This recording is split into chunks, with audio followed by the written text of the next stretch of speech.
కాలరాచే ఏంటిది SC ST atrocity కేసులో కాలరాచే ప్రయత్నం చేస్తున్నాడు. రఘురామకృష్ణరాజు ఎవడండి కాలరాచే ప్రయత్నం చేయడానికి? డాక్టర్ బిఆర్ అంబేద్కర్ గారు 1950లోనే పేర్కోవడం జరిగింది.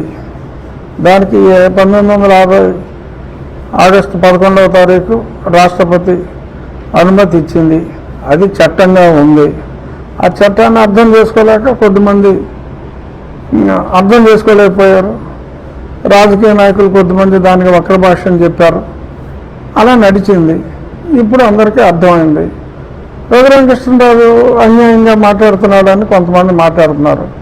నేను రాజ్యాంగంలో చెప్పాను, మళ్ళీ మొన్న స్పష్టంగా సుప్రీంకోర్టు చెప్పిందే మళ్ళీ నేను చెప్పాను తప్ప ఇందులో రఘురామకృష్ణరాజు, మాణిక్యాలరావు, వేణుగోపాలరాజు గారు కొత్తగా తీసుకొచ్చి చెప్పింది ఏమీ లేదు. సో కాబట్టి విజ్ఞులైన ప్రజలు ఇది అర్థం చేసుకోవాలని చెప్పి కూడా చాలా స్పష్టంగా చెప్తూ ఇక్కడ అది హిందువులకు సంబంధించిన స్థలము, క్రిస్టియన్లకు ఇందులో ఎటువంటి ప్రమేయము లేదు. గతంలో అక్కడ హిందువులుగా ఉన్నవారు మేము క్రిస్టియన్లుగా మారిపోయాము, అందుచేత అక్కడ రామాలయం మొదలు మేము చర్చి నిర్మించుకుంటాము అంటే కుదరదు. అక్కడ బోళ్ళు చర్చిలు ఉన్నాయి.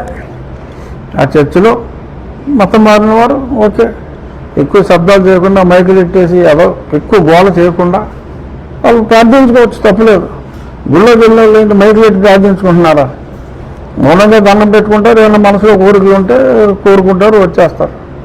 సో అలాగే పెద్ద పెద్ద మైకులు పెట్టేసి తెల్లవారున అర్ధరాత్రి పిల్లలు చదువుకోవడానికి వీలు లేకుండా ఎవరో ఇందాక ఆ ప్రబుద్ధుడు మాట్లాడాడు, అతని పేరు నేను క్యాచ్ చేయలేకపోయా. ఏంటి మైకులు పెడుతున్నారని చెప్పి రఘురామకృష్ణరాజు గారు అంటున్నారు.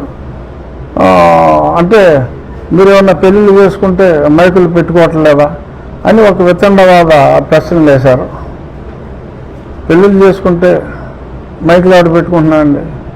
పెళ్ళిళ్ళు చేసుకుంటే ఓకే, ఆ మంత్రాలు ఆ పెళ్లి హాల్లో మంత్రాలు చదువుకుంటారు తప్పితే ఎక్కడైనా మంత్రాలు మైకు పెట్టి రోడ్ల మీద వినపడేలాగా ఎవరైనా మంత్రాలు చదువుకుంటున్నారా? ఫుల్లో అసలు మైక్ ఎవరు పెడుతున్నాడు? సో ఇలా మాట్లాడటం అది సబబు కాదు. ఎవరి మతం వారు ఆచరించుకోండి. ప్రభుత్వం కొన్ని పరిమితులు పెట్టింది. ఒకవేళ మైక్ పెట్టినా దానికి 35 డెసిబల్స్ అని పెట్టింది.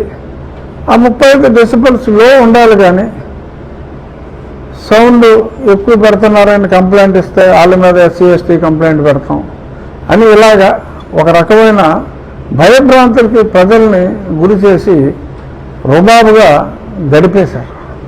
అలాంటి రుబాబులు చెల్లవు అని డెఫినెట్గా ప్రజల్లో ఒక స్పష్టమైన అవేర్నెస్ అయితే వచ్చింది. ఇప్పుడు అవేర్నెస్ని ఎవరు ఆపలేరు కూడా. ఇన్నాళ్ళు అనొచ్చ